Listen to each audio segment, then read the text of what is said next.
Hello दोस्तों, कैसे हैं आप सब। आशा करते हैं अच्छा ही होंगे। आज फिर आप लोगों के सामने एक नई जानकारी लेकर के आ गए हैं। आज की इस जानकारी में, इस वीडियो में हम आपको बताएंगे कि पशु का दूध अगर नहीं बढ़ रहा है तो आपको क्या देना चाहिए। क्या घरेलू उपाय जो मैं आपको बताऊंगा, बस 2 से 3 चीज़ जो मैं आपको अपने घर में खाने वाले रहता है उनके बारे में बताएंगे। जो आपके रसोई में रहता है वो आपको देना है और आपका पशु का दूध बहुत ही पीक पे अगर चला गया है तो आपको बढ़ जाएगा। कभी कभार गर्मी के मौसम में भी हीट स्ट्रेस की वजह से पशु दूध कम कर देता है। तो कभी पशु ब्याने के बाद पशुपालक भाई कहते हैं कि हमारी भैंस पिछली ब्यान में 10 लीटर दूध देती थी, लेकिन इस ब्यान में अभी 5 लीटर दे रही है। कभी कभार पशुपालक भाई कुछ ऐसे एंटीबायोटिक डाल देते हैं या कुछ डाल देते हैं जिसकी वजह से उनका दूध ऑटोमेटिक से डाउन हो जाता है। तो उन सारी समस्याओं को समाधान आज इस वीडियो में हम आपके सामने करेंगे।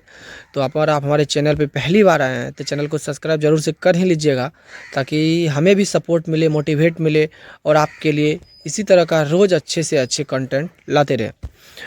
तो चलिए अब सीधे हम चलते हैं पशु की दूध बढ़ाने की जानकारी पर। तो सबसे पहली चीज़, अगर आपका पशु का ब्याना 25 दिन से ऊपर हो गए हैं तो आप उसे उनका डिवार्मिंग कर देते हैं। डिवार्मिंग आपको उनका कर देना है सबसे पहले। बहुत पशुपालक भाई डिवार्मिंग नहीं समझते हैं, तो उनके पेट के कीड़ा मारने की दवा अगर आपने नहीं दिए हैं, ब्याने की अगर 25 दिन के बाद आपको उनको जो है पेट के कीड़े मारने की दवा दे देनी है। कीड़े की दवा देने के बाद उसके बाद फिर से आप 25 दिन के बाद देने के बाद आपको फिर से 3 महीने के बाद हर एक 3 महीने पर आपको अपने पशु को पेट के कीड़ा मारने की दवा दे ही देनी है। इसके साथ ही साथ आपको अपने घर में उपयोग होने वाली पहली चीज़ लेनी है, वो लेनी है आपको गुड़ लेनी है 250 ग्राम। 250 ग्राम गुड़ के साथ आपको लेनी है, आपके जो स्क्रीन पर दिख रही है, सौंफ। जो हम लोग खाते हैं तो ये सौंफ आपको लेनी है 50 ग्राम। उसके साथ ही साथ आपको लेनी है जीरा। देख सकते हैं जीरा में क्या क्या पाया जाता है, सौंफ में क्या क्या पाया जाता है, ये सारा आपको लेना है। लेने के साथ आपको जीरा और सौंफ को 50 ग्राम लेकर के उनको अच्छे मिक्सचर में या ग्राइंडर से अच्छी तरीके से उसको कूट लें। कूटने के बाद आपको गुड़ में मिला करके उसे सुबह या शाम के समय में अगर आप देते हैं तो बहुत ही अच्छी आपको फ़ायदा उसमें देखने के लिए मिलेगा। अगर सुबह देते हैं तो पशु होता क्या है कि सुबह देने के बाद उनसे पशुपालक भाई दूध उतारते हैं, उसके बाद पूरे दिन पशु का दिनचर्या कुछ अलग ही रहता है। तो साथ ही साथ अगर आप उनको शाम में देते हैं तो बहुत ही फ़ायदा आपको देखने के लिए मिलेगा, बहुत ही अच्छी रिजल्ट आपको मिलेगा। और साथ ही साथ आपके जो स्क्रीन पर दिख रही है ये मसूर की दाल, ये आपको लेनी है आधा केजी। 500 ग्राम मसूर की दाल लेनी है।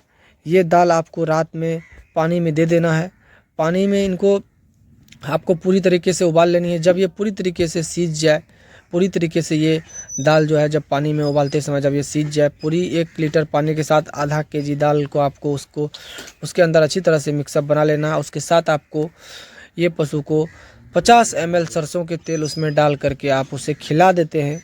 ये लगभग आपको 5 से 7 रोज करना है। और गुड़ वाले जो मिश्रण मैं आपको बताया, गुड़ और जीरा और सौंफ डाल करके, ये आपको लगभग 10 दिन तक देना है।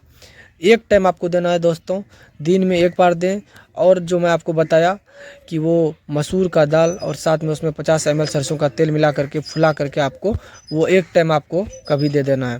इस तरह से करने के बाद अगर आपका पशु का दूध कितना भी डाउन हो गया है, कितना भी दिन ब्यातो हो गया है, तो मैं गारंटी के साथ कह सकता हूँ कि वो दूध वापस आ जाएगी। तो बस आज की वीडियो में इतना ही। फिर मिलते हैं नए वीडियो में नए टॉपिक के साथ।